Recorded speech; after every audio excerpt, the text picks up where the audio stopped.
Hello and welcome back to another episode of Heat Check. I'm John Devine, and with me is Anthony Chang, and we are ready to talk about all things Heat because the season starts on October 22nd. Is that correct? Correct. Wednesday. With the Orlando Magic. That's Yep. how they say it up there. So, so don't mock me. But all is not great. We're still dealing with some injuries. We're dealing with the fact that they haven't won. And yes, it's preseason and who cares, but you would still like to win something. Our friend Barry Jackson did a piece on preseasons where they won nothing or just won one, and those seasons did not go well. So let's start with that. What do you think? Does it really matter? Or do you see signs that means this is going to be a very, very long season? I think sometimes it matters, sometimes it doesn't, right? Look, last year they had, I think, one preseason loss. They had a good preseason. They had a losing record in the regular season, right? Things happen in the regular season. There's injuries. Trades happen to either get better or to get worse, right? Last year they got worse and they traded Jimmy. That kind of changed everything. This year, I do think it matters a little bit. I know there's been injuries. Obviously, Tyler's been out. He's going to be out for at least the first month of the season. Right, Terry, we know how you feel about Terry, JD.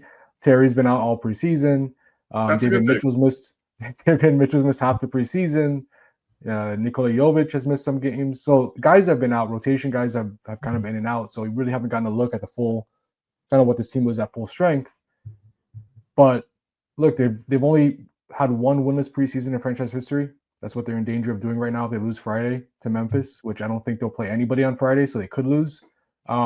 And that season, they won 15 games in 2007, 2008. That's the year they went 15, I think, in 67, and they got Michael Beasley in the following draft. So maybe the bright side is they'll have a lottery pick next year. One of the top picks in the draft, maybe. So look, it's not a good omen for the season, but it doesn't mean it doesn't count, right? But I think there are signs, to be worried. The offense still is not good. 3-point shooting has not been good. That's the rebounding has been awful. And these are weaknesses that we saw coming into the year, right? Offense has been a problem for this team for the last 3-4 years. 3-point shooting, now without Duncan Robinson, we were wondering how that was going to be. Has not been good so far in the preseason. And then with Tyler out, makes it even worse. There are reasons to be concerned, especially with that really, really difficult schedule over the first few weeks of the year. Okay, so where's the good news? Give me something. Because you haven't given me any good news yet. Keloware looks good. Okay. Keloware has had his ups and downs this preseason. He has not been perfect, right? He was challenged by Eric Spoelstra. I think it was after the second or third game of the preseason to kind of impact winning. It was after a game where Keloware had a double-double. His stats looked good, but he was a minus 21. And after the game, Eric Spoelstra was asked about his play, and he's like, I don't care about the stat line. It needs to translate to positive results. He's having too many lapses. He needs to be consistent, make winning plays consistently, and he's responded with encouraging performances, really, really good, dominant efforts. He leads it's preseason again. He leads the league in rebounding this preseason, I think with 11 rebounds a game. So he's been really good. That's been encouraging. Again, he's only 21 years old. I guess something else I would point to, is the fact that Jaime looks a little bit like the Jaime we saw his rookie year. Not as many threes, driving to the basket, more post-ups. He looks healthy. That's a good thing. Other than that, I don't know. I don't know, JD. I don't know. There really aren't many positives. Even Bam, again, I'm not concerned about Bam, but even Bam is struggling, right? He's averaging 8.5 points a game on 27.6% shooting.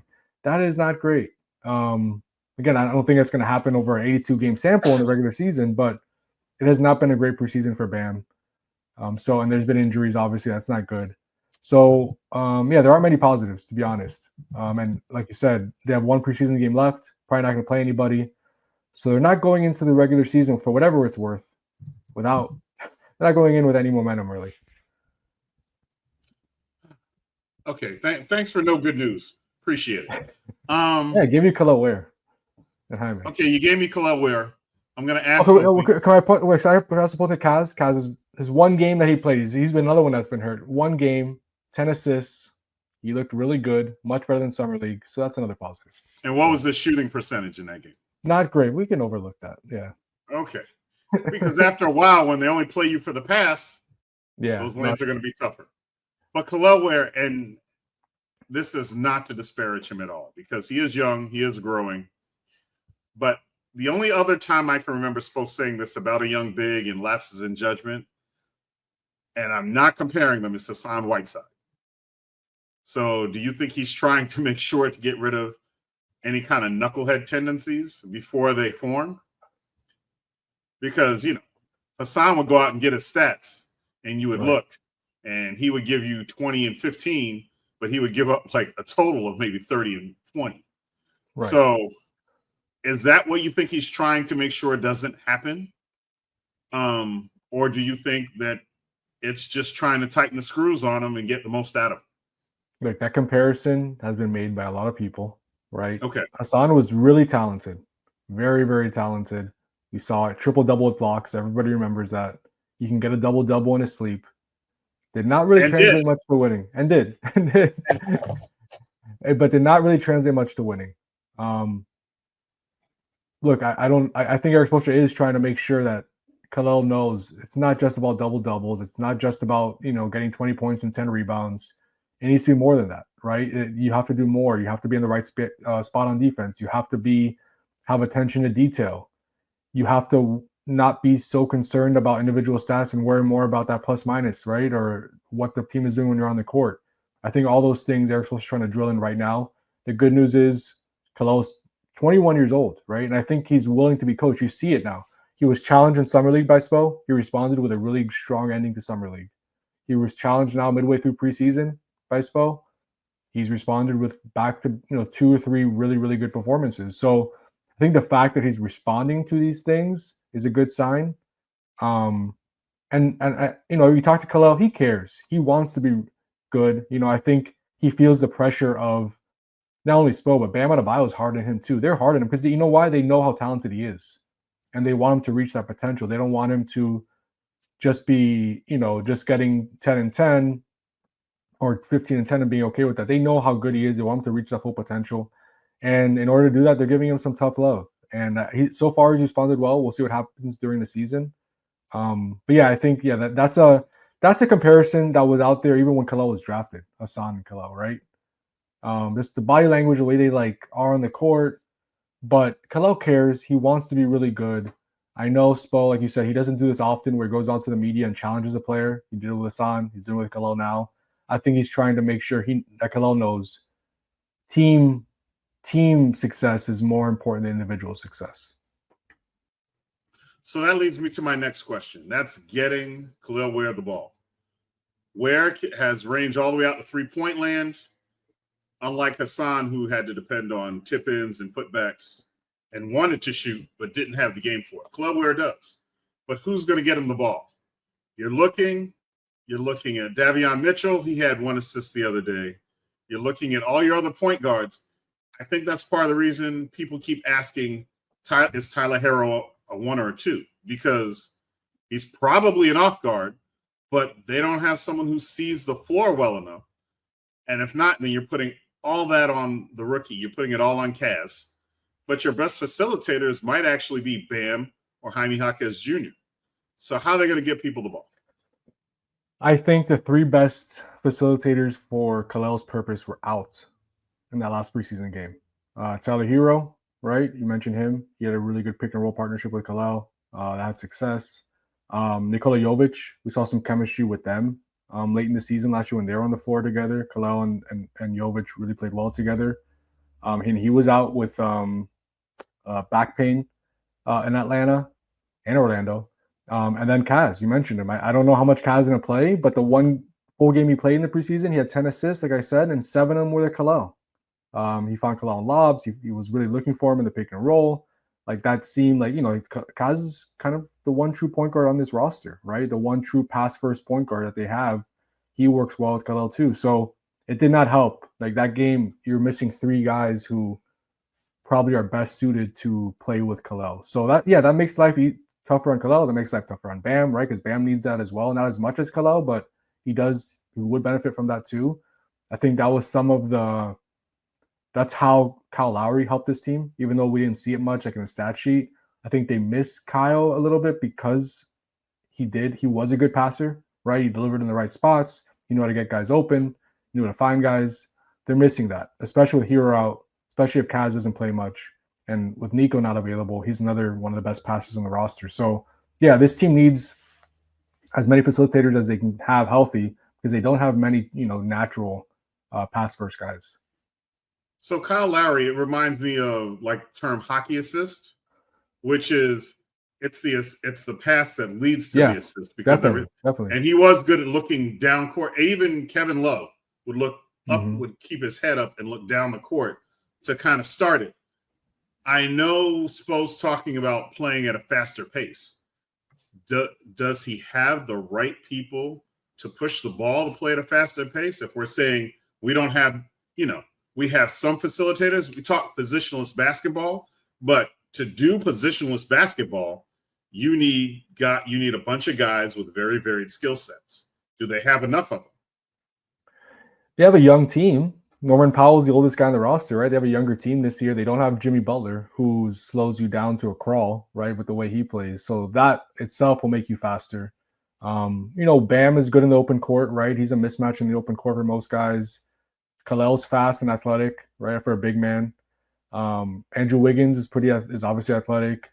Norman Powell, I think, was one of the leaders last year in transition points, so he's good in the fast break. So they have guys who could operate in transition, and I understand why they want to move faster, right? You want to get as many easy baskets as you can, especially for an offense that has been one of the slowest offenses in the league for like the past 15 years, and also has been one of the worst or least efficient offenses in the league the last 3 years. You want to change things up, move faster, try to generate some easy baskets. Even like 4 or 6 extra easy points a game can make a huge difference with all the clutch games that the Heat play. We know that, right, JD? So I think they have the personnel to play faster. My question is, will they sustain it? Because we've seen Eric Spoelstra-led teams, for better or worse, like it's going to be defense first, right? They're going to lean on their defense, especially this roster that is probably not going to be a great offensive team.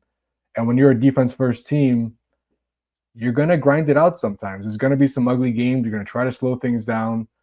So, yes, I have not – they always talk about playing faster, but this one feels different. This feels like they're really, really trying to play faster.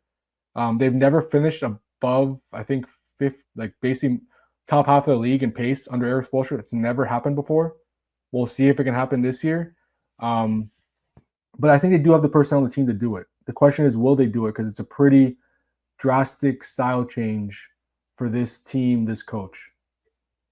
And if it gets a little sloppy for 3 to 5 minutes, exactly, you're asking somebody to change. You're asking the coach to change his whole mindset. Right. And that's probably going to be hard because it's easier to fall back in your habits and go, screw this. We're going back to half court.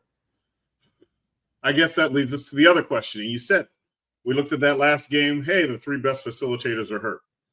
We've got a lot of injuries in this team right now. And the margin of error is thin with everybody healthy. So can you tell us how bad some of these injuries look?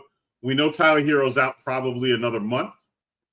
Who else has problems that we should talk about? Well, the next big one is Bam, right? He came down a little awkwardly in Atlanta last preseason game. Looked like he turned his ankle, but it was actually a knee contusion. He went down holding his knee, and obviously everyone thought the worst, right? That's like the last thing the Heat want to see in the preseason. That could really derail the season, obviously. But it seems like he avoided the worst. Didn't need an MRI. Looks like it's going to be day-to-day. I would be surprised if he played on Friday, right? Why even play him on Friday in the final preseason game if he's dealing with any knee contusion? There's no point. So you don't go 0-6. That, but I don't think you risk it for okay. No, Bam was dealing with any issue, So I don't think he'll play, but at this point, it seems like he'll be ready for the start of the season. We haven't talked to Bam, so I'm just guessing right now, but didn't need an MRI. He was on the bench for the rest of the game after he went out, kind of watched the rest of the game on the bench with like a wrap around his knee. So seems to be, doesn't seem to be too bad. Obviously, we know Tyler Hero is going to be out to start the season. Terry Rozier, I don't know. He hasn't played at all this preseason. He got injured in camp, strained his hamstring. Didn't seem bad. But he hasn't played at all. And he hasn't practiced. So I don't know if he'll be ready for the start of the season. Oh, that's a shame. I really hope he plays 38 minutes a game starting tomorrow.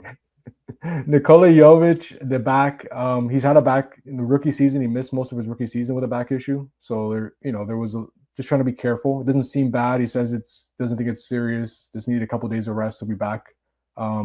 Maybe even to play in the scrimmage tonight. I know people who are listening to this will be after the scrimmage, but it seemed like he just need a couple of days off. So I think he'll be okay. And who's the other one? There's so many guys. Kaz, the hip. Doesn't seem bad either. They say it's minor. So again, I don't know if he'll be ready for the start of the season. We'll see, but it seems minor. So they are dealing with a lot of injuries, little nicks and knacks, but it looks like most of them will be okay. Tyler's the one that obviously, we'll see when he gets back. He's gonna be out probably till at least mid-November, maybe a little beyond that, and it's gonna be tough. I mean, it's gonna be tough for this team. All the road games, the West Coast trip, all the good teams they face, without their best offensive player. Like Norm Powell has looked good. He's scored. He's a natural scorer. You see it, but man, Tyler just makes this offense go for whatever that's worth, right? They still had a bad offense, but he takes this offense from the worst in the league to not the worst in the league. And that means something. And without him for the first month, it's probably going to be pretty rough offensively. Okay, so to hear you speak, it sounds like they're a little nicked up. With the exception of Tyler, they may or may not be able to go by the opener. Correct. That's what it sounds like. Yeah. Correct me if I'm. Everyone else seems to be at least possible that they'll be ready for the start of the opener, other than Tyler. Looking at the season opener, do you see? I'll ask it two parts. Do you see Spo having a starting of 5 going into the season, or do you think it's flexible depending on who they play? The reason I say that is Orlando has a very, very large team.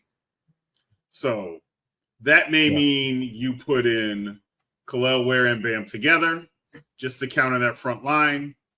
You have teams that don't have a double big lineup. Maybe you switch it around. What do you see, I guess, either his starting 5 or what do you think his rotation would be to start the season? I know Spo. He'll change. Yeah, but I think to start the season, he'll want to go in with like a set 5. Obviously, we know that's going to change. It could change by the third game for all we know if they start 0-2, right? It seems like Jovic is the front runner to start just because in the games that Jovic and Bam have both been available for this preseason, which I think is 3 games, they both started together. Khalil's first minutes with Bam this preseason came last game in the 5th game of the preseason. They hadn't played together the first 4 games. Khalil has been more of the backup center. Obviously, Bam's the starting center. Kind of stagger their minutes. It seems like that's the way Spo wants to go to start the season, which is interesting, right? I mean, if you got any thought of possibly playing Khalil and Bam together, he probably would have played them before the 5th game of the preseason, and that came really because Jovic was hurt. He wasn't available. So it looks like Bam and Jovic will be the starting front court based on preseason trends, and in the backcourt with Tyler out. Norman Powell is going to start. Then it comes back to, comes down to that final starting guard spot. But you missed one. You missed one. We're missing one in the front court. Bam. Well, it's going to be Bam and I think Bam and Jovic, and then Wiggins. There we go. Okay. Bam, Wiggins, and Powell to me are locks. Okay. Those are locks. I think Jovic is going to start in the front court to start the season with Khalil as more as the backup center, staggering their minutes with Bam. Maybe you play Bam and Khalil a little bit together based on matchups like during a game, right? And then the backcourt, it comes down to Davion or Drew Smith. And I think most people would say, Davion's the clear one. But I tell you, Drew has started most of the preseason. Drew started in Atlanta when Davion was healthy. They did a quote-unquote dress rehearsal without Jovic because Jovic was hurt. But it was in the backcourt in Atlanta last game. It was Drew and Norman Powell. So maybe Spo wants to start Drew as kind of a placeholder for Tyler. That way when Tyler comes back, he doesn't have to bench Davion. And he keeps Davion's energy on the bench, right? Spo works like that sometimes, where he doesn't want to change the rotation much because of an injury. So he'll put a placeholder for a guy in the meantime while they're out. And maybe Drew's that guy. So I think I'm not as convinced it'll be Drew as I am Jovic in the front court, but I would not be surprised if it ends up being Drew Smith, Norman Powell, Wiggins, Jovic, and Bam with Davion and Khalil, kind of like the first 2 off the bench.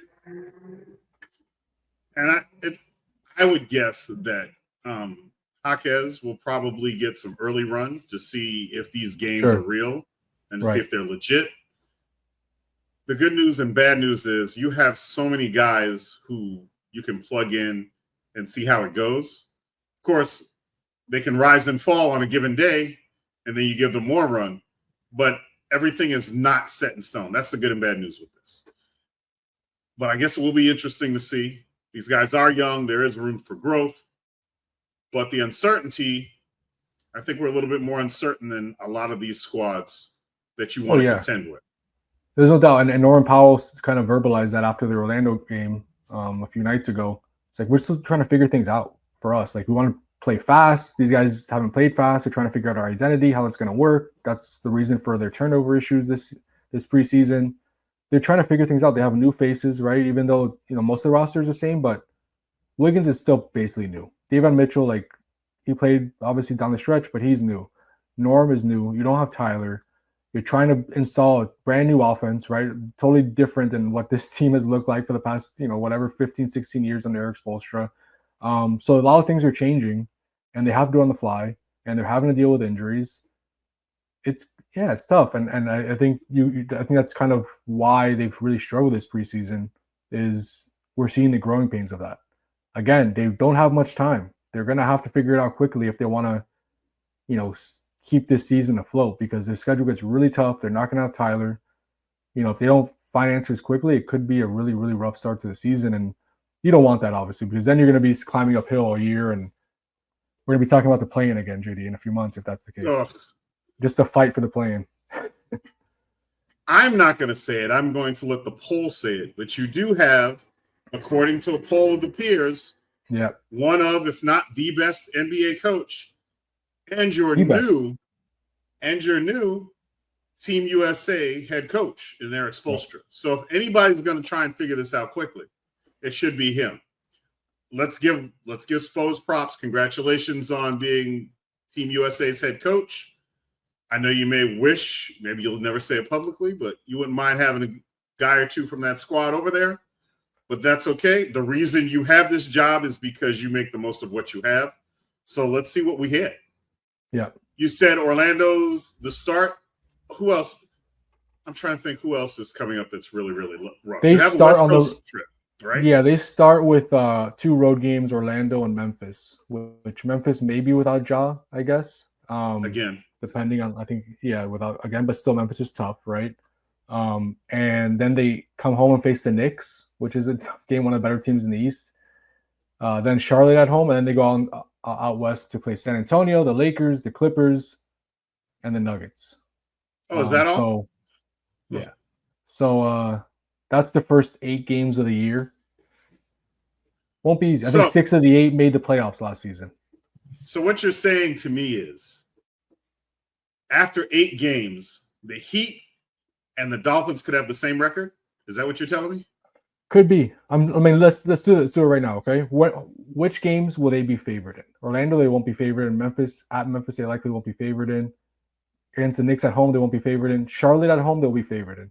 That whole West Coast trip, they probably won't be favored in. So you're talking about probably one of the first 8 games you're favored in, which again, underdogs win all the time, but the expected record is what, 1-7? Yes. Not great, right? So we'll see if they could exceed the expectations. But yeah, they're gonna be tested from the start next week. Well, I'm going to lean into the power of Spo in this organization and we're going to look for signs of hope and signs of growth and see how this works out. That being said, what's written on paper doesn't look the same as past years, but you can never underestimate these guys. And I never underestimate this front office too. We have seen them blow it up and start over in a heartbeat. They don't usually wait until the end of the year or say, let's see how the draft goes. We remember the year they pulled Zoe out of nowhere. The year where Rex Chapman lit up the Bulls by himself because they only had like 6 or 7 guys.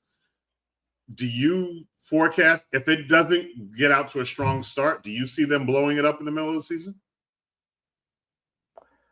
It's going to have to be a really bad start, I think, because this team always is going to fight if they feel like they have a shot, right? We saw it the last few years with the play-in. Oh, we're in 7 seed, 8 seed. Like, if you just get us into the playoffs, so if they're in that 7-8 spot, which there might be, right, and they have a chance to escape the play-in or at least get into the play-in, they might not do it.